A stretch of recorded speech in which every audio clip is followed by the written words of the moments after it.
Até que ponto o senso de moral vindo dos pais, sendo eles muito liberais, pode interferir na personalidade do filho? Essa pergunta ela pode ser respondida no vídeo, ou não.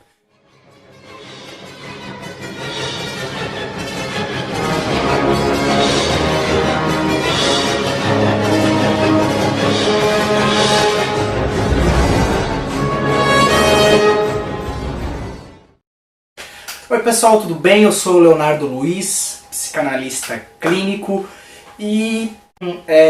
esqueci. Bom, vamos lá, de novo. Oi pessoal, para de dar risada, vamos lá. Oi pessoal, tudo bem? Sou o Leonardo Luiz, psicanalista clínico e estou com essa proposta desse canal para falar de psicanálise e cinema. Até porque eu acredito que muitas pessoas gostam de cinema, é a questão da psicanálise. Muitas pessoas escutam o nome, porém elas não sabem direito o que isso significa. Como já me perguntaram, Léo, você adivinha o futuro? Eu respondi, é claro que não, senão eu jogaria na Mega Sena. Mas enfim, a proposta do canal, como eu disse, é falar sobre cinema e psicanálise. Então hoje eu vou começar pelo filme Prenda-me se for capaz. E aí, conforme vai passando, as semanas vão passando, eu vou escolhendo os filmes e aí eu faço o filme. Tudo bem? Então, bora lá, gente. O filme Prenda-me se for capaz, ele é dirigido por Steven Spielberg e foi lançado em 2003. Particularmente, eu achei o filme assim, como se tivesse uma camada scorsesiana, né? Porque parece que ele é dirigido pelo Martin Scorsese. Pois então, o que me chamou a atenção no filme, do ponto de vista psicanalítico, é porque ele trabalha muito bem essa questão do complexo de Édipo. Mas de que forma ele trabalha essa questão do complexo de Édipo? Primeiro eu preciso dizer que o complexo de Édipo no menino ele é dividido em 3 partes. Primeiro o menino ele toma ódio do pai. Sabe aquela cena clássica do bebê, quando ele está dormindo na cama dos pais, ele encosta na mãe e começa a empurrar o pai? Essa é a questão do complexo de Édipo, porque primeiro ele toma uma raiva, ele toma um ódio enorme, porque ele nutre um amor pela mãe, ele vê o pai como rival. Primeira etapa. Na segunda etapa, ele se apaixona pelo pai. Ai, Léo, o que é que você está falando? É teoria, gente, é Freud, não sei o que estou falando. Aí ele cria esse amor, essa espécie de paixão pelo pai, depois numa terceira etapa, num terceiro momento, ele passa a ver o pai como um modelo. Tá? Isso não é via de regra. O complexo de Édipo ele pode se dissolver em várias outras formas. E por que eu expliquei isso? Pelo simples fato de que quando Freud postulou a topografia da mente, sobre a questão do ego, do superego e do id, ele deixou bem claro que o superego ele é criado no complexo de Édipo. E o que seria o superego? O superego ele é responsável pela lei, pela moral, pela ética. O superego é aquela voz do inconsciente que fala o que você não pode fazer, que barra, que ele censura. Isso daí de acordo com a educação que a criança tem. O id ele é responsável pelo prazer. Pelo id, o mundo era um prazer enorme, entendeu? Todo mundo faria aquilo que gosta, realizaria os seus desejos, particularmente não seria tão ruim, mas também se fosse só desse jeito, imaginem a catástrofe que seria. E o ego, ele vem para mediar, né? O id e o superego, né? O anjinho e o diabinho, eles ficam brigando ali, faz, não faz, faz, não faz. Isso é uma briga muito legal, muito interessante que acontece na nossa mente. Isso tudo dentro de um sistema inconsciente. E como que entra essa questão no filme Prenda-me se for capaz? Vamos lá. Primeiro pelo título, né? Quando ele fala Prenda-me, eu encaro como que se o personagem central do Leonardo DiCaprio, o Frank, ele estivesse apelando ao pai essa lei, essa moral, essa ética, essa censura. Por quê?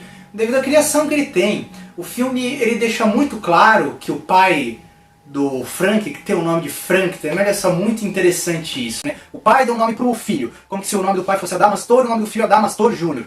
Isso nada mais é do que o pai ali querendo impor ao filho coisas dele, querendo que o filho seja a continuação dele. Isso daí acarreta uma outra situação que eu posso falar num outro vídeo, né? Frank, encarem vocês como quiser, né?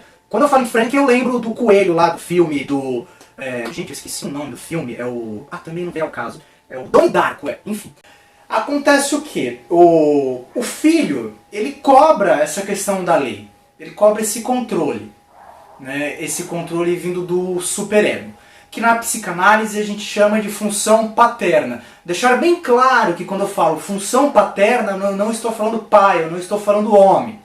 Função paterna pode ser representada por uma mulher, como a função materna pode ser representada por um homem.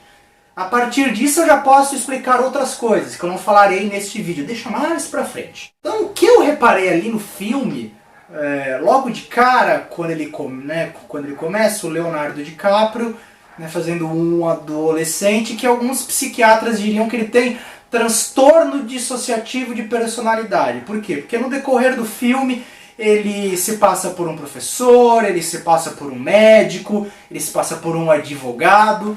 Particularmente eu não vejo como um transtorno de personalidade. Eu acho que nós temos de tomar bastante cuidado quando a gente fala esse termo transtorno. Eu vejo como uma forma que ele tem de chamar a atenção do pai. E aí acontece o quê? Conforme ele vai mudando de personalidade, ele vai vestindo essas carapuças, ele vai colocando essas máscaras, ele vai acrescentando outras pessoas à persona dele, ele chama a atenção da polícia. E é aí que o filme se desenrola. Por quê?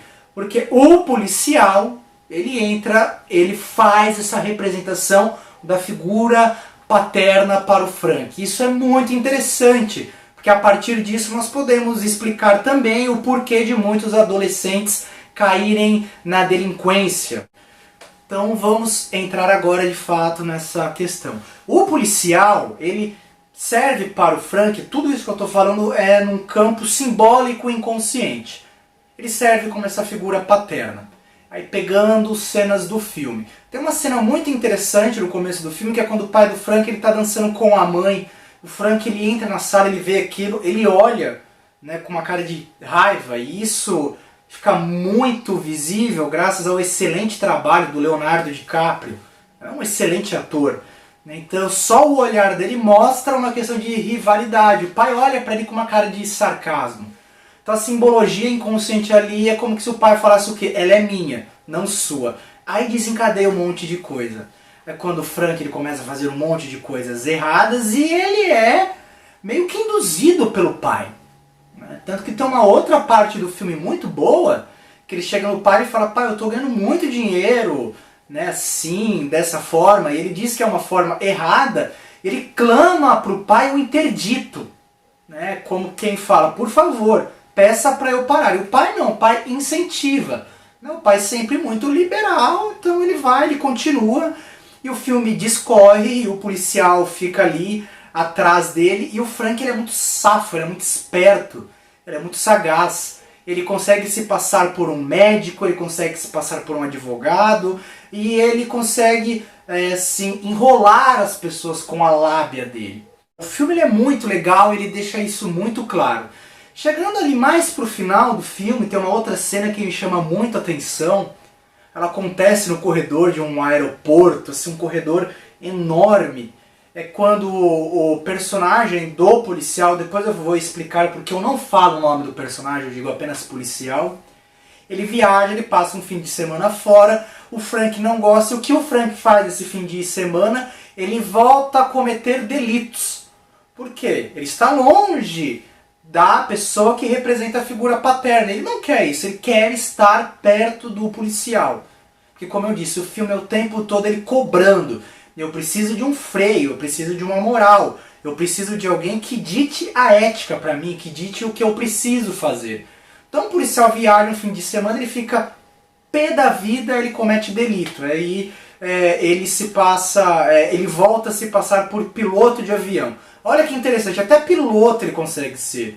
Ele falsifica nota, ele falsifica assinatura, ele tem um talento para falsificação impressionante. Simbolicamente, esse talento para falsificação que ele tem é como se ele falasse o quê? A lei que deveria estar em mim, ela não existe, ela é falsa, por isso ele falsifica tudo.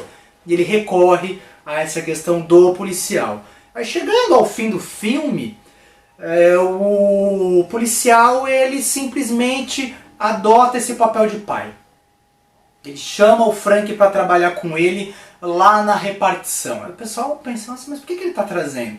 Aí a sacada que ele tem, a racionalização que ele usa, que é um meio aí, é um jeito que o ego dele encontrou de mostrar para o pessoal de uma forma racional que ele está tentando reeducar este menino. Na realidade, ele adota essa figura de pai desse menino, porém, ele é um policial sério, então ele precisa usar um mecanismo do ego que é a racionalização.